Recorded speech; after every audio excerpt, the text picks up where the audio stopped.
Each time a new year arrives, many people repeat a familiar promise that this year will be different. We set new goals, write new plans, and hope to become better and lighter within ourselves.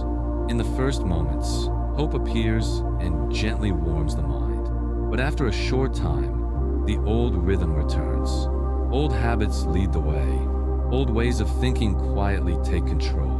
Not because you lack effort or willpower, but because the inner mind has not changed direction. We can change our schedule, our environment, or our outward behavior.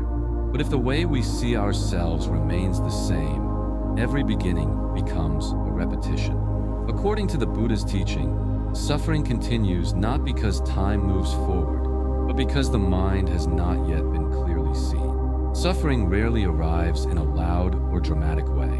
Most of the time, it begins very quietly, through familiar sentences that echo in the mind and slowly fade from our awareness. Some people silently believe they lack discipline. Others believe they were born this way and cannot change. These sentences are not carefully examined. They appear after being repeated many times and then remain as something that feels obvious. At first, they are only passing thoughts, but over time, the mind no longer sees them as thoughts. The mind begins to treat them as truths about who we are. When a thought is believed for long enough, it is no longer questioned. It becomes the image we carry of ourselves. From there, we live, react, and make choices based on that image. A small failure begins to feel heavier. A simple piece of feedback easily touches the ego. Not because circumstances are harsh, but because the self is trying to protect an image that has become tightly held inside. In the Buddha's teaching, suffering does not come from thoughts appearing, but from forgetting how to look at them. When the mind no longer observes, it identifies. Once identification happens, every experience takes on a personal color. We do not just experience failure, we become a failure. We do not just feel fear, we believe we are weak. But if we pause and look carefully, we can see that all these states are changing. They come and go, like the weather in a single day. There is nothing that remains still long enough to be called an essence.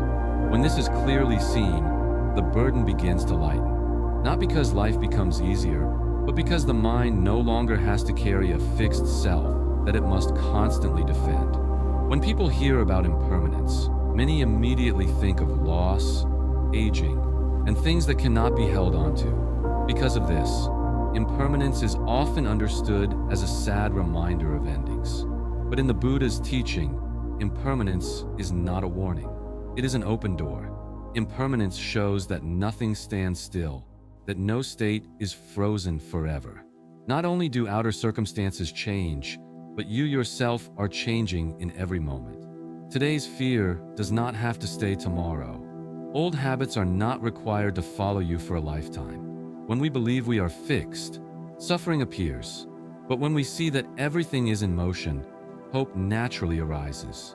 With just a very small shift in how we see, the mind already changes. Instead of saying, "I cannot do this," we can say, "I have not done this yet."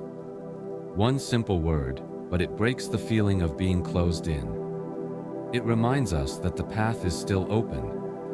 In Buddhism, transformation does not come from forcing ourselves to become someone new. It comes from allowing conditions to ripen. A seed does not strain to become a tree. It simply rests in the soil, taking in water, light, and time. When conditions are sufficient, it rises on its own. Human beings are the same. You are not broken. You are not permanently stuck. You are simply in an unfinished stage. When impermanence is seen as an opportunity, the mind begins to release self-blame. When something does not go as we hope, most people do not suffer only once. The first pain comes from the event itself. A plan falls apart. A promise to oneself is left unfinished.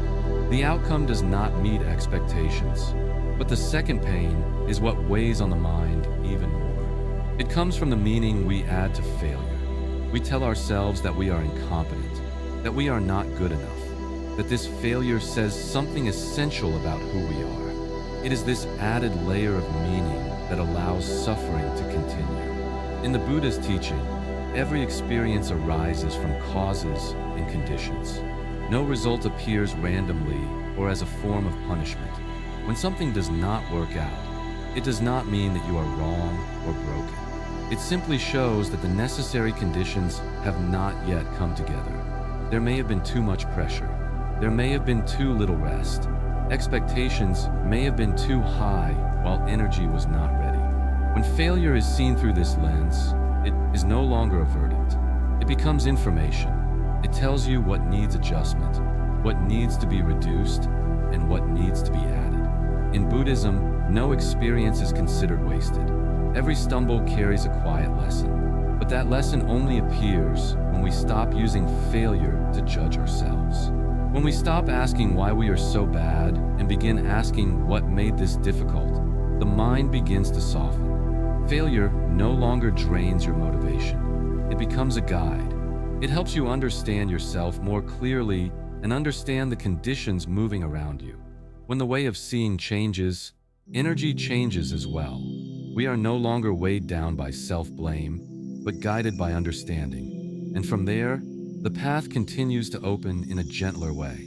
When change begins, many people believe that everything should start to feel more comfortable. They think that if the path is right, the mind will immediately feel lighter, free from tension or unease. But reality often moves in the opposite direction. The moment you step out of an old habit, discomfort appears.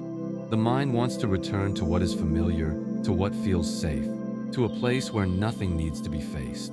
And because of fear of that feeling, many people stop.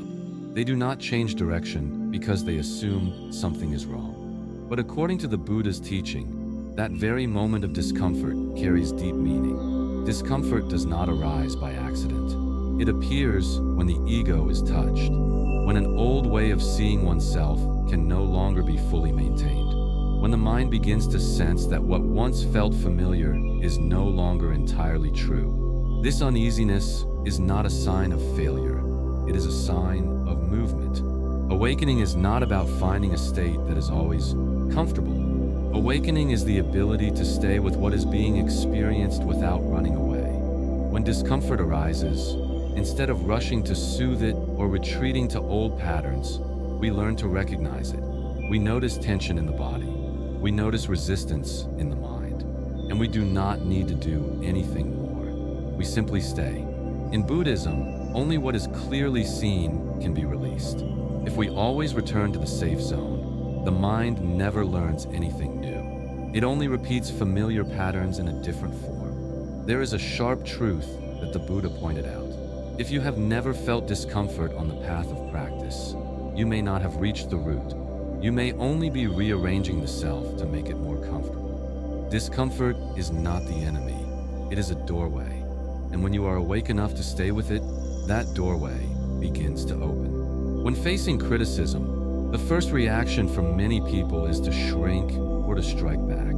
The heart beats faster. The body tightens. The mind immediately wants to explain, defend, or prove itself right.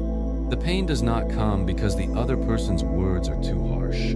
It comes because the ego inside feels threatened. When the image of the self is held rigidly, any comment can easily feel like an arrow. According to the Buddha's teaching, the problem does not lie in criticism itself, but in how we receive it. Practicing non-reaction does not mean suppressing feelings or pretending to be calm. It begins with something very simple. Pause. The moment a comment is heard, we do not rush to respond. We bring attention to the sensations in the body, the warmth, the tightening, the change in the breath. We simply observe without doing anything further. When we do not react immediately, a small space appears between what is said and what we do. In that space, wisdom has a chance to speak. Sometimes we realize that the criticism carries something worth learning. Sometimes we see that it has nothing to do with us and can be released. Non-reaction keeps us from being carried away by temporary emotions. It allows us to choose how to respond instead of being pulled along. When the ego loosens its grip, criticism no longer feels like a threat. It becomes neutral information. And when the mind is wide enough to hold both agreement and disagreement, life begins to feel lighter. Sometimes, when hearing a criticism, the mind rarely remains quiet. The familiar reflex is to shrink or to push back immediately. The body tightens. The breath becomes quick. Defensive thoughts appear very fast. The pain does not arise because the words are too harsh, but because the ego inside feels violated. When the image we hold of ourselves is tightly gripped, every remark easily becomes a threat. According to the Buddha's teaching, the root of suffering does not lie with the speaker, but with our unconscious reaction. Therefore, the important practice is not avoiding criticism, but learning how to stay with it. The first step is to pause. Do not answer right away. Do not explain right away. Just pause. Then comes observation. We notice where the body is heating up. We see the mind wanting to argue or justify. We simply acknowledge these movements without following them. When we do not react immediately, a very small space appears. This space is not weakness. It is room for wisdom. Within that space, we can see more clearly. Some criticisms carry something worth learning. Some only reflect the state of the other person. Non-reaction helps us tell the difference. We are not pulled into a battle to protect an image. We keep our inner freedom. When the ego no longer has to stand on the front line, the mind becomes softer. And from that softness, our response becomes more clear. Sometimes, receiving fully is enough.